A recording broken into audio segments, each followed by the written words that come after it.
Taiwan, I'm Yvonne Young with news from here in Taiwan and around the world. A Taiwanese national is believed to be dead following last week's devastating earthquake in Myanmar. The woman was traveling with her husband, surnamed Lin, in Mandalay, but was trapped in their hotel when it partially collapsed.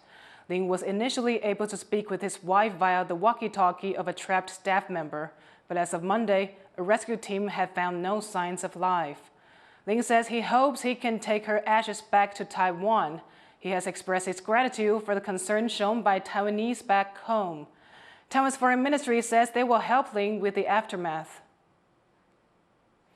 Taiwan is home to over 100,000 Burmese-Chinese immigrants, many of whom still have family and friends in Myanmar dealing with the aftermath of the earthquake.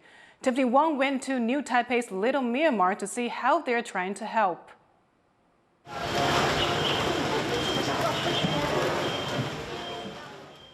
The rain casts a gloomy shadow on New Taipei's usually lively Little Myanmar.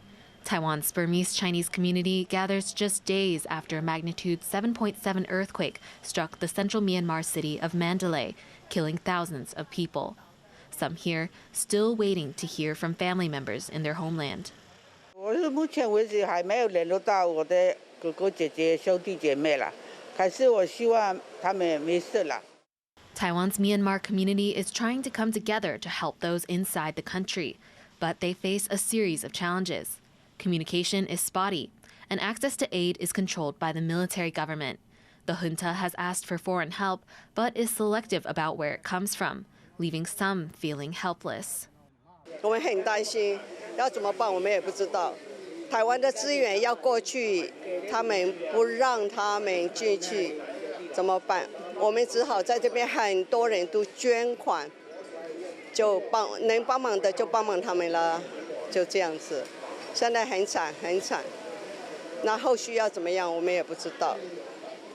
Leaders in the community have been touched by how people have come together to support the most affected region, Sagaing, which has also been shattered by years of civil war.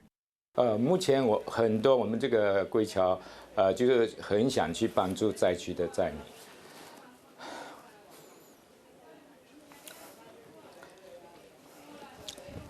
当然，后来我们就是说，希望说，因为灾情很严重，我们希望说，多募一点。 Although many have made Taiwan their home, the Myanmar community remains tightly connected to its motherland, and people here are staying resilient to make sure they get aid to those who need it the most. Kama Shri and Tiffany Wong in New Taipei City for TaiwanPlus. As the global appetite for seafood grows, industrial fishing fleets are venturing further into remote waters.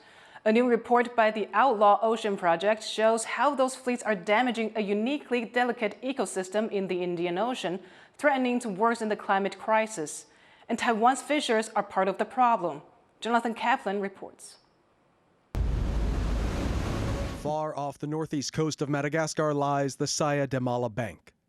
It rises from the deep sea floor to shallow depths, creating a unique ecosystem of marine life in the middle of the Indian Ocean. It's distinctly shallow. This is the largest plateau in the world in terms of ocean plateaus. And in some places, it's as shallow as 10 meters. What that means is that sunlight can reach the floor. So it's almost like a beachfront, flush with sunlight and lots of creatures. That's the Saya de Mala. The seagrass that grows here is one of the world's most effective carbon sinks. The plant captures carbon up to 30 times faster than terrestrial forests. And the Saya de Mala is the world's largest known seagrass field, for now. Its days may be numbered.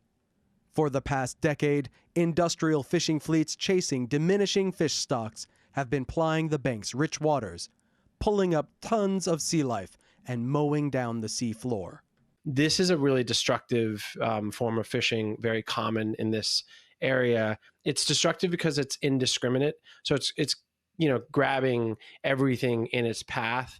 And that means you're catching lots of bycatch or species that you weren't intending to consume or sell. Turtles, birds, sharks, whales, what have you. Bottom trawling in particular is destructive because it's on the bottom of the ocean. It's dragging a net across the seafloor.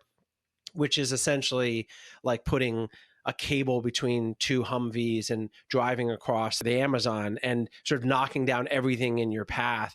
The trawlers, mainly from Sri Lanka and Thailand, are delivering crushing blows to this delicate ecosystem. The bank lies in mostly international waters in the Indian Ocean, administered by the small island nation of Mauritius, 900 kilometers to the south, which cannot police this vast stretch of ocean the size of Switzerland. It makes the Saya de Mala an attractive target. But it's not just the trawlers gobbling up everything in sight. So the Taiwanese fleet that's there are Taiwanese tuna longliners primarily. They're largely on the outskirts of the Saya de Mala where the water gets deeper, so the edges of the plateau where tuna are more likely to be found. Tuna, as you know, is a very high-priced target because a lot of types of tuna are already collapsed. You know, they've disappeared in many other places in the world. And the Saya de Mala is a place where there's a huge flow of tuna in that area. But because it's so far historically, other fleets haven't gone there, but the Taiwanese are now. But tuna aren't all that the Taiwanese boats are bringing up. The Saya de Mala has an unusual concentration of sharks. The attraction for fishers, for fishing fleets of sharks, is their fin. Their fin sells mostly to be used for shark fin soup. And so if you're targeting tuna, you can change your line in a small way and catch both tuna and shark. So it's pretty easy adjustment to make, and you can bump up your revenue. So you're seeing a fair number of sharks being pulled onto Taiwanese vessels as well. And Taiwan, Hong Kong, China are the biggest markets for these fins. The extent to which Taiwan's tuna fleets are harvesting shark fins isn't fully known. What is known is that shark populations are under increasing pressure globally, with many species threatened. And while human beings may have an aversion to sharks, they fill a critical niche in the health of the ocean. You know, they're the police of the sort of food triangle, and they keep everything in check because they're apex predators and they eat everything below them. And so when they're gone, certain players below them can emerge to fill the void and then sort of knock everything out of whack. And you can see very rapid collapse of other kinds of species because things get out of balance. You lose the top apex predator and the entire habitat can fall apart. Taiwan has banned shark finning, which usually involves slicing the fins off live fish before dumping them overboard to a slow, helpless death. The practice remains profitable enough to make the occasional surprise port inspection worth the risk.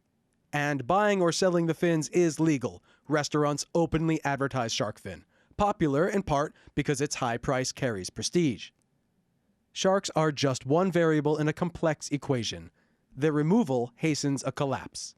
Somewhere along the chain, a massive store of carbon is released from a vast field of dead seagrass. Without a cultural shift or effective regulation, human appetites will continue to leave lasting scars on the biosphere, perhaps irreversibly. Patrick Chen and Jonathan Kaplan for TaiwanPlus.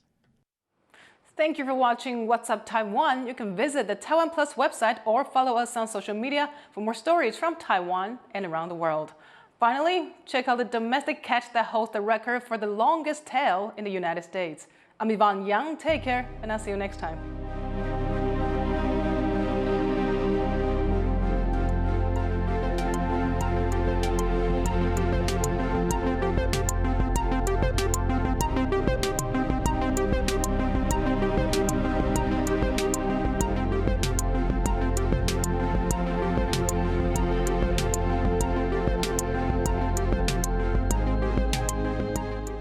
For more news from Taiwan and around the world, download our app or check out the TaiwanPlus website. Ready? Go. Ready. Just jump. Okay, jump!